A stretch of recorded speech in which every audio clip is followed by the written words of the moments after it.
Apocryphal history, Earth's mysteries that have not yet been solved or are kept hidden. Traditional educational systems basically teach us that human history dates back only about 8,000 years, while religious texts date humanity back to about 6,000 years.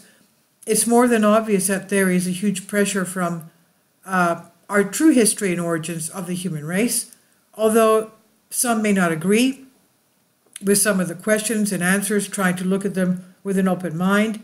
As we'll see, the history we have been taught has been distorted, or perhaps hidden from us, or perhaps it's unknown. A map on a gazelle skin was found in Antarctica in 1929. It was found in Antarctica in 1929, in a not-so-frozen Antarctica. The map was compiled in 1513 by Piri Reis, who had privileged access to the Imperial Library in Constantinople, today Istanbul of Turkey. Piri Reis stated that he compiled and copied the data from a large number of maps contained in the notes found on the map, some of which date back to the 4th century BC, century or even earlier. History books tell us that Antarctica was discovered by Captain James Cook as he crossed the Antarctic Circle on January 17, 1773. So how did Piri Reis know about Antarctica several hundred years before its discovery by James Cook? Where did the Imperial Library of Constantinople get the information, and who is responsible for the original drawing of the said map? The last time Antarctica was not completely frozen was at least 4,000 BC or so. It's possible that humanity visited it many times long before our past was recorded, it seems. A tiny figure of baked clay was found in the meantime during a drilling from a huge drill at Nampa, Idaho in 1889. The object is long in shape, 1 inch long, with one leg cut off at the knee. How many millennia would it take for an object like this to be buried 300 feet in the ground? There are about 100 pyramids in China which remain hidden under grass and forestry. There are pyramids in every continent of the world. Who built them, and what is their reason for existence? In Ecuador, a large jade goblet and 12 smaller ones were found, and although each of the smaller goblets are slightly different in size, if one fills each of them and pours them into the larger one, their contents will exactly fill the larger one, the cup. The large cup has a perfect mosaic of the constellation Orion and other stars. Klaus Donna stated, inside the great bowl there is a lot of magnetism, and outside the bowl almost nothing. But geologists say it's impossible, because if a stone has metallic particles in it, it should be equally magnetic on both sides, inside and out. A copper coin? If scientists say it's impossible, then who created these cups? In Illinois, a 200,000-year-old copper coin was found at a depth of 114 feet just outside of Chillicothe, and according to the Illinois Geological Society, the coin is between 200,000 and 400,000 years old. So which civilization made this coin?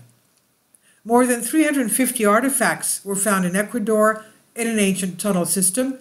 One artifact even shows the same pyramid with the all-seeing eye at the top as the one we're all most or less familiar with.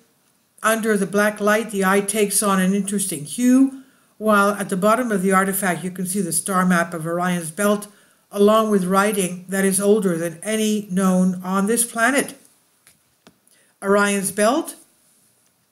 According to Klaus Donna's research, the same script has been found all over the world, proving that there was a pre-existing world civilization that is far more ancient than any Sanskrit writings indicate.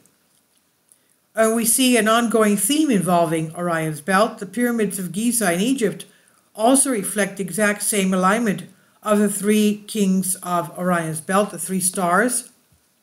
Did visitors come to this planet from Orion's belt? And what is the significance of Orion's constellation zone? Professor Kurt Schildman, who calls this writing pre-Sanskrit, over 6,000 years old, translates the writing as follows. The son of the creator comes. What is the real meaning of this pyramid, and why is this symbol still used? In the Anunnaki creation myth, Anu had two sons, Enki and Enlil. Enki, also known as Ea, as earth, in Sumerian texts, was kind and loving, and the kind of genetically modified humans who mined gold for the Anunnaki. Did the son comes from the creator refer to Enki? The Old and New Testaments of the Holy Bible differ in many ways. The first clearly shows a vengeful God killing millions of people with a flood, regardless of the fact that the masses today have no idea what was going on. Where did the Anunnaki myths come from? Now, the different God full of love in the New Testament, where did the Anunnaki myths come from? Where do the texts of the Old Testament come from? Are they texts plagiarized? In the Old Testament, Genesis 1:26 states, "Let us make man in our image and likeness." Who do we refer to? And who is Enki really? Are we to take him literally as one person, or are they many? So there are countless questions. Where did the Anunnaki myths come from, and where do the texts of the Old Testament come from? Are they texts plagiarized? In the Old Testament, let us make man in our image and likeness. Who is we? In 1851, in Dorchester, Massachusetts, a vessel 4.5 inches long, composed of a highly worked alloy of zinc and silver, was found after a dynamite blast of a large solid rock 15 meters below the surface. On its sides were inlaid flowers made of pure silver. The rock from which the vase came is estimated to be 100,000 years old. According to academics, which civilization was able to make this type of art 100,000 years ago? Over 200 metal balls have been found in South Africa and are estimated to be around 4,500 million years old. There are two types of spheres, one of solid bluish metal with white spots, and another which is hollow ball filled with a white spongy center. According to Jameson from 1982, recorded history tells us that civilized man has existed on Earth for between 6,000 to 8,000 years. So what made those spheres millions of years ago?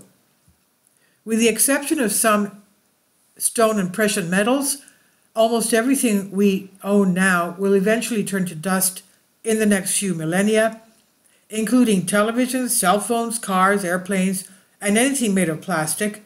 If by chance some great cataclysm were to strike our planet within 100,000 years, every trace of civilization would have been buried and disappeared by the passage and decay of the years. Is it possible that there are malevolent demonic rulers who keep us in economic, political, especially spiritual servitude for literally hundreds of thousands, if not millions of years? And it seems that beliefs to share similar stories, as well as many researchers searching but finding dead ends or new questions arising because they own all the traditional educational systems on the planet.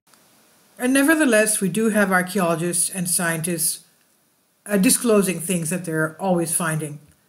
Please leave your comments, and thank you for your support. Finally, support my Patreon account.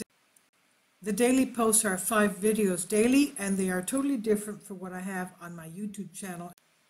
Thank you so much for your support and that you find all my content so interesting. You'll find the Patreon account details in the description box below.